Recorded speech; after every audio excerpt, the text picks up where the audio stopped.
ఆలోచన చేశాను. ఆయన ఇట్లా మెట్ల కాడ గణపతి గుడి కాడ అప్పుడు గుడికి లేకుండే గుడి కాడ ఇట్లా కమాండ్ చేద్దామైనా ఫస్ట్ మెట్ల కాడ ఎంట్రెన్స్ కాడ కమాండ్ చేద్దామని ఆలోచన ఉంది. ఆయన చేసుకోలేము.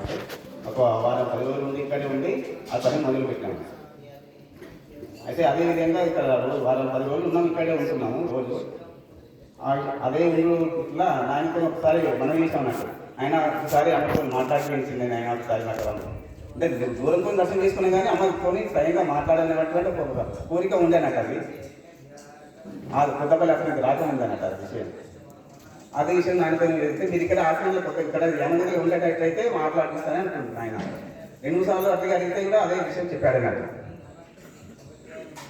నేను ఇక్కడ యానగదిలో ఉంటామనుకోండి, అమ్మ దగ్గరికి 10 తోకపోయి మాట్లాడిస్తాను అంటున్నాను. లేదు అయినా ఇక్కడ ఇంకా బాధితులు ఉన్నాయి కొన్ని రోజుల తర్వాత, అది సందర్భం వచ్చినప్పుడు వస్తాం కానీ ఇప్పుడైతే కాదు నైనా అని చెప్పేసి అంటే లేదని అంటే ఇక తన పనులు తనపోయాడు. మేము కూడా అక్కడనే ఉన్నాము. ఈ ఒకరోజు ఏమైంది, అక్కడ ఇక్కడ యావ చెట్టు ఉంది కదా, ఇక్కడ చుట్టూ అరుగుంది అన్నాడు. అక్కడ అరుగులో కూర్చున్నాము. కూర్చున్న విషయంలో ఇట్లా కొంతమంది భక్తులు కూడా ఉన్నారు. పెద్దమంలో యాదయ్య, తర్వాత యాదవరావు సారు వాళ్ళు కూడా వచ్చారంట. అమ్మగారు పిలిపించారంటే వచ్చారు.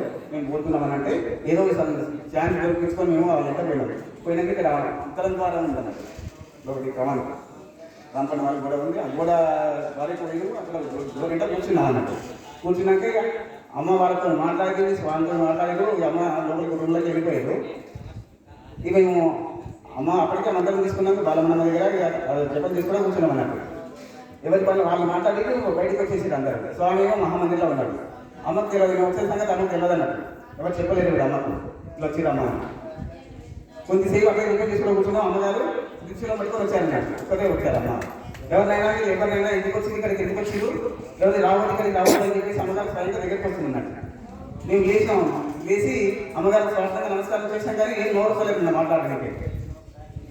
అమ్మ ఇట్లా మేము క్రమం చేస్తున్నామని చెప్పేసి ఒక ఛాన్స్ ఉంది చెప్పడానికి.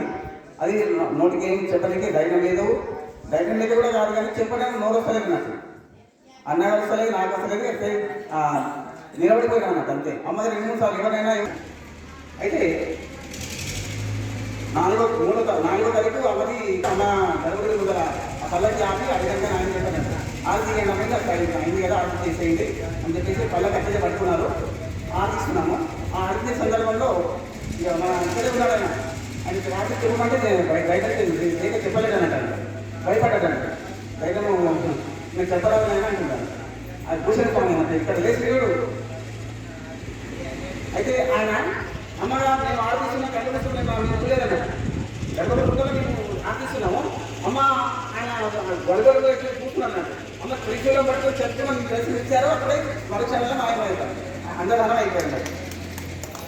అట్లా అమ్మగారు ఎన్నో నిదర్శనాలు చూపిస్తున్నారు. అమ్మగారు లేనట్టు కాదు, అమ్మాయి స్వయంగా ఉన్నారు.